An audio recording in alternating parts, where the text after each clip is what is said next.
Caríssimos amigos, boa noite. É sempre um prazer imenso, mesmo que de forma virtual, estar novamente com vocês, especialmente em um momento em que nos reunimos em prol da vida através do projeto Setembro Amarelo, que tem verdadeiramente como proposta a valorização da vida. E não poderíamos ficar à parte diante da grandiosidade de um projeto em que a doutrina espírita, nas suas próprias bases, já alimenta a todos nós neste propósito de valorização da vida. Peço a Jesus, o Mestre da vida, nosso Mestre maior, que nos abençoe nesta noite para que possamos ter a mesma de forma proveitosa e esclarecedora. Hoje estaremos conversando com vocês sobre o alto amor como prevenção ao suicídio. E é essa proposta de hoje que nós vamos conversar para tentarmos nos auxiliar. Há algum tempo atrás, um doutor da lei perguntou a Jesus: Mestre, qual o maior mandamento da lei? E ele respondeu serenamente: Amarás a Deus sobre todas as coisas e a teu próximo como a ti mesmo. Quando Jesus fala a palavra amor, os povos estremeceram e os mártires ébrios de esperança desceram ao circo. O que Jesus verdadeiramente estava querendo nos dizer com isso? Era um chamamento para uma nova etapa para a humanidade terrena. Um chamamento para a vivência do sentimento. Jesus estava vindo ao planeta Terra para falar de Deus para o coração humano, para uma nova oportunidade, para uma nova etapa de entendimento com relação às coisas que promanam de Deus. E vejam como é interessante para a nossa conversa de hoje. Participam desta relação um sentimento e, claro, 3 relações: com Deus, com o próximo e conosco mesmos. Então, ele mostra para todos nós, Jesus nos mostra, uma tríade amorosa. E quando Jesus faz essa proposta para a humanidade, todas as religiões cristãs passaram a colocar o amor como condição essencial para a sua iluminação interior, para o seu crescimento, para a sua ascensão espiritual. Mas, contudo, percebemos que não houve uma compreensão da verdadeira essência desse sentimento. Falava-se muito sobre o amor, mas pouquíssimas vezes, esse sentimento passou a fazer parte, ou possa ter as atitudes humanas ter sido revestidas pelo sentimento de amor. Falava-se sobre o amor, guerreava-se até sobre o amor. E até hoje não compreendemos o verdadeiro sentido desse sentimento que Jesus nos possibilita uma vivência melhor. Falou-se, intransigiu-se, recomendou-se como a própria proposta de colocar como condição essencial, mas raríssimas as vezes o sentimento do amor saiu das esferas filosóficas para a vivência, para o cotidiano de todos nós. A que se deve isso? O filósofo romano Sêneca, ele diz que o amor, ele na realidade, como ele mostra não se define, o amor sente-se. Então, o que é que nós temos que começar a refletir para todos nós com relação ao amor? Que amar, a gente só aprende amando-se, que é a nossa proposta de hoje do alto amor. Quando Jesus, ele nos recomenda amar a Deus sobre todas as coisas e o próximo como a nós mesmos, ele está nos pedindo algo ali. Amar o próximo como a nós mesmos. Como eu estou? Eu me amo? Nando Cordel, em uma das partes daquela música da paz, ele diz assim: A Paz do Mundo, começa em mim, ele diz assim, se eu tenho amor, com certeza eu sou feliz. Mas se eu não tenho amor, provavelmente não serei feliz. Nos moldes que a doutrina espírita nos orienta e que Jesus mostra-nos como felicidade, aquela a qual nós devemos alcançar aqui na Terra. Então nós deveríamos, de alguma forma, na atual condição em que nos encontramos, em situação planetária, deveríamos ficar felizes porque nós descobrimos qual a causa da dor e do sofrimento humano. A não observação da lei do amor. Vejam como é interessante. Então, seria tão fácil, mas por que nós não paramos de sofrer? É como diz Sêneca, o amor ainda não faz parte das nossas ações, do nosso pensamento, dos nossos sentimentos, de nossas ações diárias. As nossas atitudes ainda não são revertidas por esse sentimento maior. É por isso que nós devemos começar a refletir sobre profundamente esse sentimento de amor. Quando Jesus pede para amarmos a Deus, como eu posso amar a Deus? Já pararam para refletir? De que forma nós, seres tão pequenos ainda, poderemos amar a supremacia do universo? Nós podemos amar a Deus especialmente através de suas criações. Se nós pararmos um pouco, sairmos do apego ao materialismo e começarmos a observar, primeiramente ao nosso redor, olhar para nós mesmos, olhar para o planeta, para os rios, mares, oceanos, as florestas, os peixes, os animais, os minérios, o nosso sistema solar, o universo. Quanta coisa bela e maravilhosa que funciona em perfeita harmonia. Existe coisa melhor para reconhecermos um amor supremo de um ser por nós do que observando tudo que ele nos proporciona para vivermos? Algo tão aparentemente simplório, mas nós temos o oxigênio que nos alimenta 24 horas. Que maravilha! Então nós vamos amar a Deus desta forma, que é o que nos compete fazer. Porque nós não temos uma capacidade superior, a nossa condição moral e espiritual não nos permite algo maior com relação a Deus. Por isso Kardec colocou para todos nós que é Deus, não quem é Deus. Humanizaram Deus no decorrer da história. E Kardec coloca uma pergunta, um questionamento à altura deste ser superior, que é Deus, a inteligência suprema do universo, Criador de todas as coisas primeiras do mundo. Então, observamos assim, que amar a Deus poderia ser algo simples se nós observarmos o que Ele nos proporciona diariamente. E como amar meu próximo? Se Ele diz que eu tenho que amar meu próximo da mesma forma que eu me amo. Se eu não me amo, se meu coração está cheio de ódio, de rancor, de desejos de vinganças, é o que eu vou passar para o meu semelhante. Eu não tenho outra coisa. Se o amor ainda não faz parte do nosso coração, é porque nós não tiramos os resíduos inúteis que dificultam a entrada desse sentimento sublime para fazer parte de nossas vidas. Então, existe uma regra de ouro para determinarmos o amor para com o próximo, já que nós não temos ainda a possibilidade do amor sublime. É não fazer para o outro aquilo que eu não quero que seja feito para mim. Isso é uma regra básica. Se eu não quero o mal para mim, eu não faço para o meu próximo. Se eu quero o melhor para mim, eu quero também, eu desejo o melhor para o meu próximo. Então, amar o próximo é não desejar-lhes o mal, é não retribuir-lhes mal com o mal, mas com o bem. É inspirar-se na orientação de Jesus, que deu exemplo de amor para a vida de todos nós, compreendendo, perdoando, auxiliando.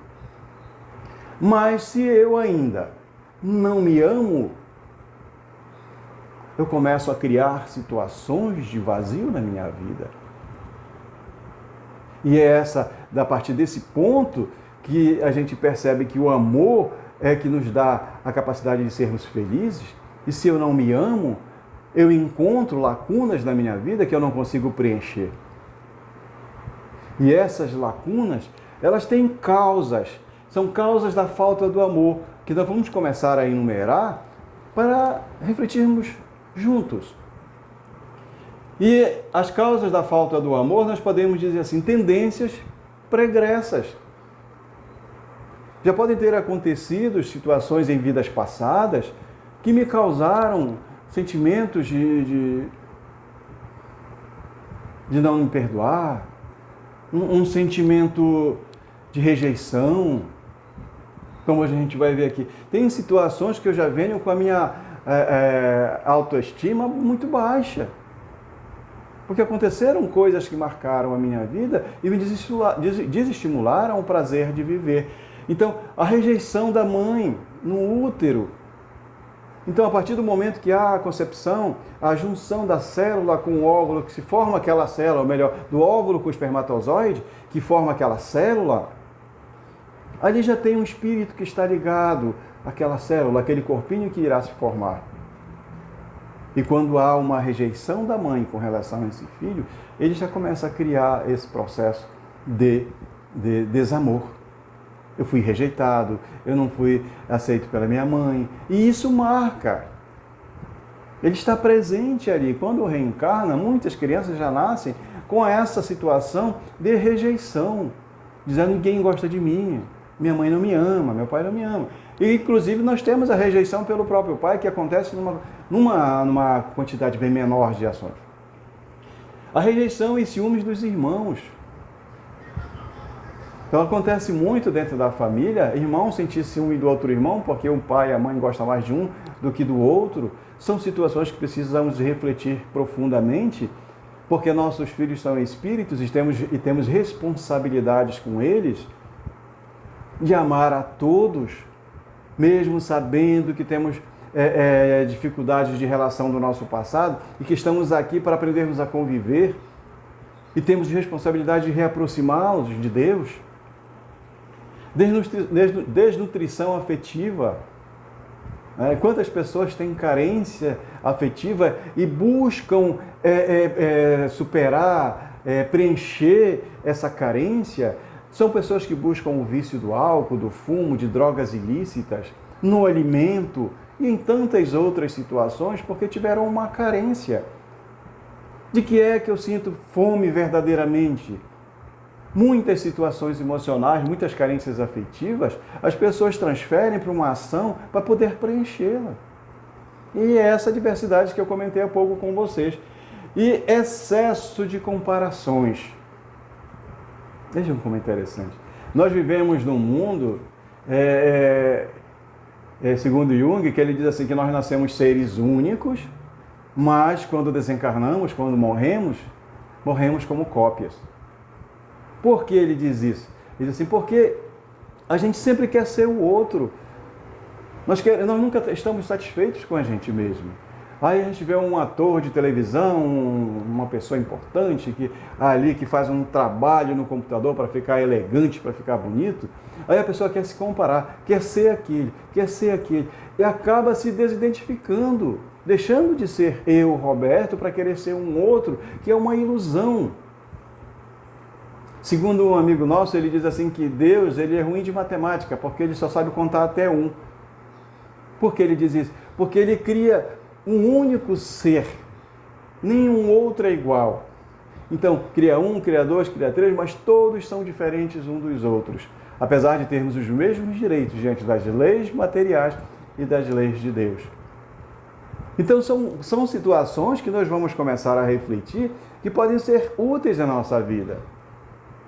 Nós teríamos que ter um tempo maior para aprofundarmos mais a nossa conversa, mas nós temos poucos minutos. Então nós vamos ver agora as consequências da falta de auto-amor na nossa vida. A carência afetiva, como já vimos ainda há pouco. A baixa autoestima. A gente vê muito essa situação da baixa autoestima. E nós vamos ver nos pressupostos espíritas o auxílio que ela nos dá. Complexo de inferioridade. Quantas pessoas se acham inferiores? São seres da criação, são espíritos que ora encarnados. É isso que precisamos nos entender como seres imortais, que nós vamos ver daqui a pouco. Mas muitos alimentam a inferioridade. Eu sou melhor do que o outro. Fulano é muito melhor que eu. E não observamos as nossas capacidades. Como o próprio Deus, como o próprio Jesus, Ele não foca nas nossas imperfeições. Ele foca nos nossos potenciais. Ele sabe espiritualmente o que nós somos capazes. A insegurança. Quantas pessoas são inseguras para a vida? E muitas delas elas estão oriundas do próprio berço, daqueles pais super protetores que querem fazer tudo para o filho vai viver sozinho, se sente seguro, não sabe tomar iniciativa sozinho das coisas. Ciúmes. Quantas pessoas ou quantos casais sofrem pelos ciúmes? E algumas pessoas dizem que o ciúme é o alimento da relação. Na realidade é uma enfermidade. A pessoa não confia no outro. Há ausência do amor para nutrir, para alimentar uma relação. E esses ciúmes, eles acabam por desagregar, desestruturar uma própria relação. Inveja, que é tão frequente na vida das pessoas, que não estão satisfeitas da forma que elas são hoje. Como digo sempre, desconhecendo todo um planejamento espiritual. Aí, como o seu vizinho tem carro, tem casa de luxo, tem roupas boas, tem uma vida boa financeiramente, materialmente, e ele não tem, ele passa a alimentar uma inveja, um sentimento que acaba por contribuir para a sua desarmonia, para o seu desequilíbrio, e sofre. Porque a gente tem que saber que nós temos no mundo aquilo que necessitamos, que precisamos, que faz parte de um propósito divino. O desleixo. Quantas pessoas que quando perdem a razão de viver, andam relaxados, não tomam banho, roupas sujas e tantas outras situações. Timidez. Aquela timidez também contribui para que a pessoa se retraia, viva sozinha, sofra, que não socialize, que não converse sobre os seus problemas. Aí vamos entrar na depressão, que é outra enfermidade que atinge uma quantidade muito grande dos seres humanos do planeta Terra, que leva a pessoa a perder a graça de viver. E depois, muitas delas optam pelo suicídio. Então, meus caros amigos, nós precisamos entender por que nós temos que optar pelo suicídio. Por que nós temos que sair desta vida porque não conseguimos lidar com certas situações íntimas nossas, com certas situações de relação, de decepção, de tristeza. É este o nosso desafio, onde faz parte do Setembro Amarelo, de valorização da vida, que nós temos que começar a enfatizar para mostrar para todos que a doutrina espírita aqui está, fazendo-se cumprir dos ensinamentos que Jesus deixou para todos nós, para nos fortalecer. E ela mostra, primeiramente, que somos espíritos imortais. Você pode acabar com os seus problemas, se você quiser, mas você não acaba com a vida. A vida não termina nunca. Eu lembro uma fala do nosso companheiro Arthur Valadares, que fez palestra recentemente aqui no Amapá, e da fala de Emmanuel, que ele diz assim que nós podemos sair da morte várias vezes, mas da vida nunca. Então a doutrina espírita vem mostrar, meu amigo, minha amiga, que nós não morremos, nós somos espíritos. Nós podemos acabar com a vida do corpo físico, mas nós somos espíritos, nós não somos corpo. Nós fomos criados por Deus, simples e ignorantes, com a proposta de chegarmos à perfeição relativa àquela da qual é permitida aos espíritos. Então não morreremos nunca. Nesta situação de valorização, não desistam da vida. Olhem e sintam-se como espíritos. Dizer, o problema existe, mas eu sou maior que o problema. Não lamentem para Deus dizendo que vocês têm um grande problema. Digam para o problema que vocês têm um grande Deus na sua vida, que vai auxiliá-los, a fortalecê-los, a enfrentar essa dificuldade e com certeza superar. Somos imortais, criados por Deus, como já vimos, partindo da simplicidade da ignorância, como disse, para a perfeição relativa. Somos dotados do livre-arbítrio. É por isso que é muito interessante, porque nós temos a liberdade de ação. E Deus não interfere nas nossas escolhas, mas nós somos responsáveis por tudo aquilo que optamos para nossas vidas. Plantamos, vamos colher. Nós estamos sujeitos a essa causa e efeito. Então, não fugiremos. A lei de Deus, ela é justa. Os nossos atos, todos eles, terão uma consequência. Essa consequência nós seremos responsáveis por elas. Então pensemos bem na hora em que surgirem aqueles pensamentos equivocados com relação ao suicídio, com relação em acabar tudo. Nós não acabaremos. Peçam ajuda. Busquem auxílio, seja da doutrina espírita, seja do princípio religioso a que você está vinculado. Busque auxílio de profissionais da área da ciência. Conversem com alguém, desabafem. Botem para fora o que vocês estão sentindo, naquilo que o está atormentando. Porque quando nós alimentamos pensamentos inferiores, nós atraímos espíritos para fortalecer aquele pensamento que ora está nos alimentando. Tanto quanto os bons pensamentos. Se pedirmos amparo dos nossos mentores espirituais, com certeza estaremos recebendo o amparo para o fortalecimento e para percebermos o valor da vida. E estamos reencarnando para a perfeição relativa, como disse para vocês. Então, a doutrina espírita, ela nos propõe a iluminação, a autoiluminação. E dentro das obras básicas, nós temos o Livro dos Espíritos. E nós temos 1019 questões com suas respostas, que vêm mostrar para todos nós o quanto a vida é bela, que é uma dádiva divina e que Deus nos dá a vida em abundância e que entre a vida, o nascimento e a morte, ela está diretamente nas mãos de Deus. Não cabe a nós interrompermos um processo que é divino. Não interrompam suas vidas. Não fujam através do suicídio. Nós compreendemos todos os sentimentos que um ser humano pode passar. Nós não condenamos a ninguém, mas auxiliamos. Hoje, de uma forma preventiva, para que não cometam, que é um equívoco. Nós continuaremos vivos, não morreremos. Pensem bem, valorizem a vida. E a gente vai percebendo assim que precisamos de uma proposta para nossas vidas. E sem o auto-amor, não existirá transformação para melhor. Se eu não me amar, eu não me transformarei para melhor.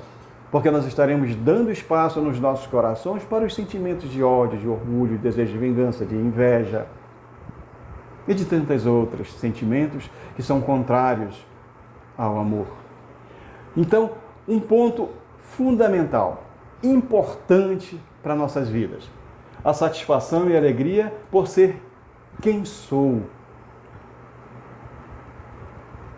Já pararam para pensar que nós somos seres únicos? Nós podemos, assim, fazer parte de um grande quebra-cabeça divino, onde aquele pedacinho forma um todo. E se eu tirar aquele pedacinho, ninguém me substituirá, porque eu não sou igual a ninguém. E que temos uma oportunidade única. Por que única? Porque eu posso reencarnar em um outro momento e as situações serão totalmente diferentes da que eu estou vivendo na atualidade. Aceitar-se como você é. Hoje eu percebo, pela vaidade excessiva de algumas pessoas, há uma busca do corpo perfeito. Mas em nenhum momento a gente está buscando a perfeição do espírito. Nós precisamos cuidar do corpo e precisamos cuidar do espírito também. Ambos precisam estar sãos, para que possamos caminhar nesse período em que Deus nos oportuniza a encarnação atual, equilibrado, Aceite como você é. Seu corpo, seu rosto. As pessoas estão insatisfeitas. Eu vou fazer uma cirurgia porque eu não gosto do meu nariz. É porque eu vou fazer implante capilar. Eu não gosto da minha orelha. Eu não gosto disso. Nós temos um corpo que Deus nos deu. O corpo que ora faz parte da nossa existência, foi feito um planejamento. E muitos deles com a nossa participação, com o nosso consentimento. Quando chegamos, reencarnamos, nós não nos aceitamos. O porquê? Por que não nos aceitamos? Porque nós precisamos nos ver como espíritos, criados por Deus. Fomos criados lá, simples e ignorantes, e não morreremos, e não acabaremos mais, até chegarmos à perfeição e continuarmos trabalhando para com Deus. Então nos aceitemos, olhemos para dentro de nós, identifiquemos como nós somos. O autoconhecimento é algo fundamental para que possamos nos encontrar e sermos felizes, já que a felicidade no planeta Terra ela é relativa. É relativa àquilo que eu quero para a minha vida. Mas nós podemos nos esforçar para conviver com todas as nossas dificuldades e sermos o mais felizes possíveis. Porque ainda a felicidade para muitos ela está ligada à materialidade, a um carro, a uma casa, ao casamento, a isso, aquilo. A felicidade é uma autoaceitação. Eu me aceitar como eu sou, como Deus me proporcionou a existência atual e caminhar. Hoje vemos situações de bullying, que as pessoas te falam algo, você não é aquilo, mas você cria uma situação de desarmonia, de brigas, de intrigas, de agressões, e você nem é aquilo. Então precisamos ter serenidade. Eu sou o que sou, um espírito criado por Deus. Estou aqui para me melhorar, para evoluir. Então aceite-se como vocês são. Das suas características físicas, da sua condição hoje com um propósito de melhoramento. Reconhecer que já conquistei algumas virtudes. Nós não somos numa totalidade de inferioridade, nós já conquistamos algumas virtudes. Só que o amor na nossa vida, ele está fragmentado. O amor na realidade do planeta Terra, ele é fragmentado nas nossas vidas. Então nós não temos uma totalidade, nós não temos um amor sublime. Nós temos alguma virtude que já foi adquirida, seja perdoar, seja ser caridoso, seja ser afetuoso. O que é isso senão um amor em partes fragmentadas? Que num momento futuro nós podemos começar a agregar as outras virtudes e chegar à sua totalidade. Já conquistamos virtudes, já estamos melhores. Parem, analisem, reflitam. Eu já estou melhor que ontem e serei melhor ainda. Tenho chances de crescimento, claro. Deus é justo, Deus nos dá a oportunidade do crescimento moral, espiritual, material, intelectual. O alto carinho diante de meus esforços para ser melhor. Eu preciso ter carinho para comigo mesmo. Quando perguntam a situação de caridade para Jesus, o que é a caridade segundo Jesus? Ele diz que é benevolência para com todos, indulgência para a imperfeição alheia e perdão das ofensas. Mas é só para com os outros? Eu não tenho que ser bom para comigo também? Eu não tenho que ser benevolente comigo? Eu não tenho que compreender também as minhas imperfeições? Eu não tenho que me perdoar também pelo equívoco cometido? O auto-perdão. Nós não podemos ser tão rigorosos. Temos que ter essa flexibilidade de se perdoar, mas não de ficar ali praticando os mesmos atos, mas de uma proposta de renovação. Eu errei, mas eu vou me corrigir, eu vou me retratar diante do meio em que eu errei e tentar uma nova proposta de vida para mim. Isso se chama autoaceitação. Autoaceitação. Então eu preciso me amar. Quando falamos ainda há pouco da proposta de Jesus da tríade amorosa, se eu me amar, é como se eu ficasse vacinado contra as inferioridades que vão estar ao meu redor. Quando eu me amar, eu vou amar o próximo porque eu sei o que é o amor. Quando eu me amar, com certeza eu não ficarei dependente das migalhas emocionais dos outros. Quantas pessoas sofrem assim, eu estou nessa situação triste, depressiva, porque fulano me abandonou. Ela não se ama. Porque nós temos que ter pessoas que somem conosco que nos amem. Mas se eu me amar e a pessoa dizer, eu não quero mais estar contigo, eu não te amo mais, eu vou optar por mim, porque eu me amo. Gente, eu me amo. Então eu não fico dependente emocionalmente dessas migalhas dos outros. Porque eu sei o que é amar e o amor. Então é uma reflexão, meus amigos, para que a gente faça da nossa vida do quanto é importante a vida em nossas vidas. Foi por isso que Jesus disse, eu lhes dou vida, vida em abundância. Vida em abundância. E entendam, nós estamos espíritos ainda imperfeitos, mas temos uma proposta de melhoramento. Que as dificuldades, as dores e os sofrimentos fazem parte de nossas vidas como consequência de nosso passado. Mas se observarmos a lei do amor, com certeza estaremos fazendo uma nova trajetória para nossas vidas, fortalecidos, equilibrados e iluminados, pelo ensinamento de Jesus, pela orientação que a proposta espírita nos dá. Eu quero encerrar este momento com vocês. Eu trouxe um poema aqui do Cassimiro Cunha, que diz assim, mais amor. E eu quero encerrar este momento lendo para todos vocês. E ele diz assim, rogas à vida o roteiro da esfera superior e a vida responde sempre, medita com mais amor. Procurando desse modo caminho renovador, em toda dificuldade, apoia com mais amor. Se esperas pelo futuro como um ninho aberto em flor, arando a terra do sonho, trabalha com mais amor. Recebe, pois, o infortúnio com o desassombro e valor, se a provação recrudesce, suporta com mais amor. Tolera com paciência a nuvem do dissabor. Buscando nova alegria, ampara com mais amor. Caluniaram-te a vida? Perdoa seja quem for. Quem vive para a verdade, entende com mais amor. Amigos desavisados trouxeram-te sombra e dor. Diante de todos eles, auxilia com mais amor. Feriram-te as esperanças, brandindo o verbo agressor? Não critiques nem te queixes, espera com mais amor. Ante o jogo de ilusões que o mal te venha propor, no cultivo da humildade, resiste com mais amor. Se desejas alcançar a comunhão do Senhor, arrima-te à caridade e serve com mais amor. Cassimiro Cunha, médium Chico Xavier, do livro Brilhe Vossa Luz. Então, meus amigos, muito obrigado pela atenção. Foi um imenso prazer poder estar com todos vocês. Que Jesus abençoe a todos e não esqueçam, valorizem a vida é bela, suicídio jamais. Olá, tudo bem? Você gostou da nossa palestra? Algum ponto que lhe chamou a atenção? Comente aqui embaixo, queremos lhe ouvir.